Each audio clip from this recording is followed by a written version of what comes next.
Read in the name of thy Lord who createth, who teacheth man that which he knew not. What I want you to do, instead of looking at this from the third person, I want you to look at it from the first person, as if these events had happened to you. As if the events had happened to you. So when I say that this such and such happened, what I want you to imagine is if it had happened to you. Alright? And so the Prophet ﷺ was born. And immediately after that his father died.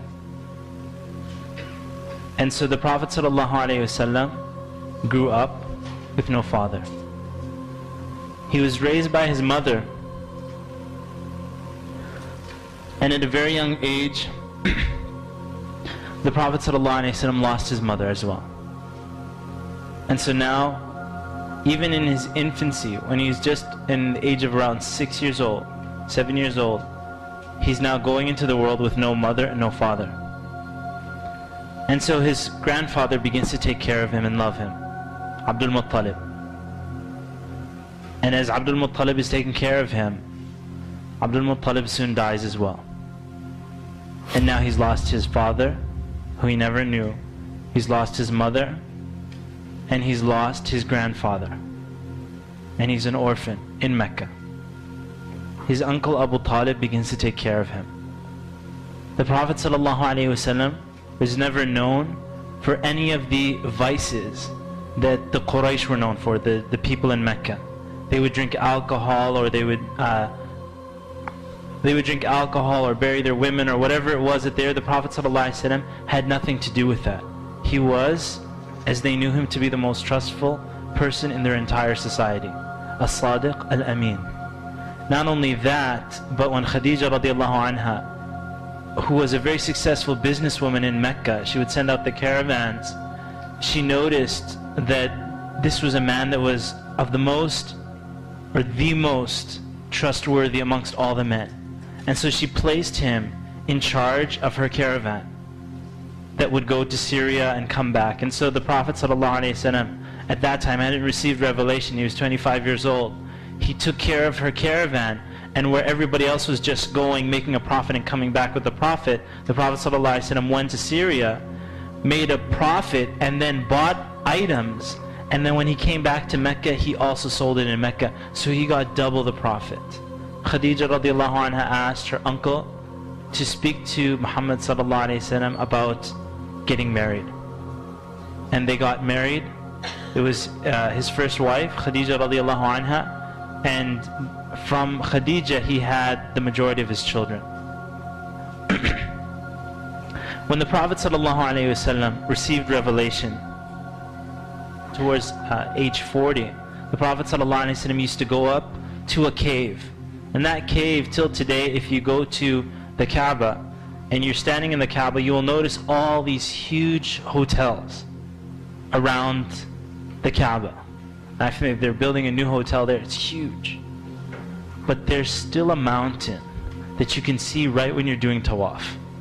Some of you might, if you've been to Mecca, you don't recognize that mountain. But there's a huge mountain in the distance that isn't covered by hotels. And from the courtyard of the Kaaba, you can see it. That's Ghari Hira. That's the cave of Hira.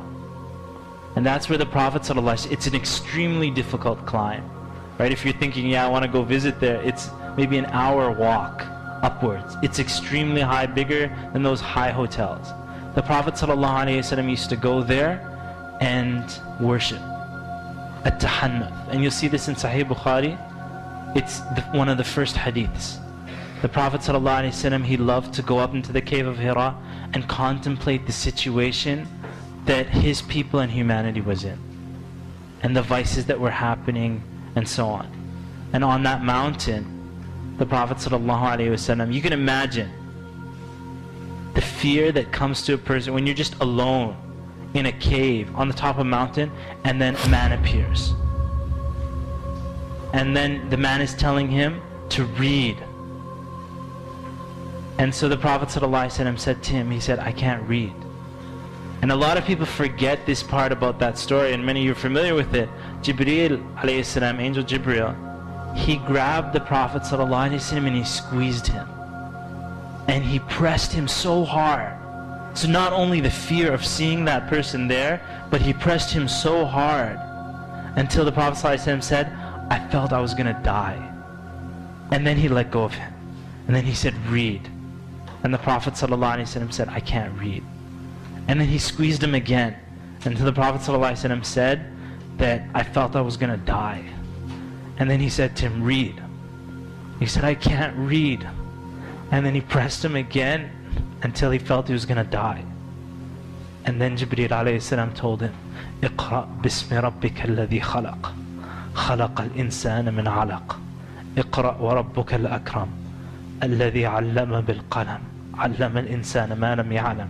And so the Prophet ﷺ, as he was walking away, and he saw Jibreel in this stance, in another point afterwards, he saw Jibreel in his original creation, covering the entire horizon.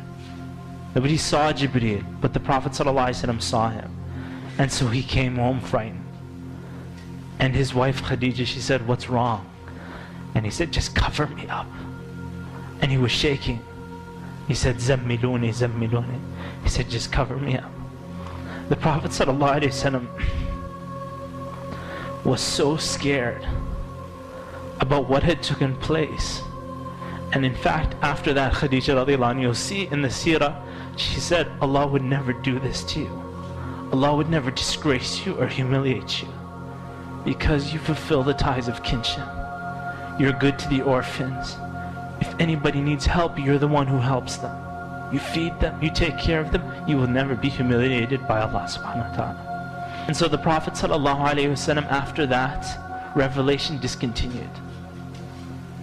You will see that for many months, Jibreel didn't come back until he felt that Allah was angry with him.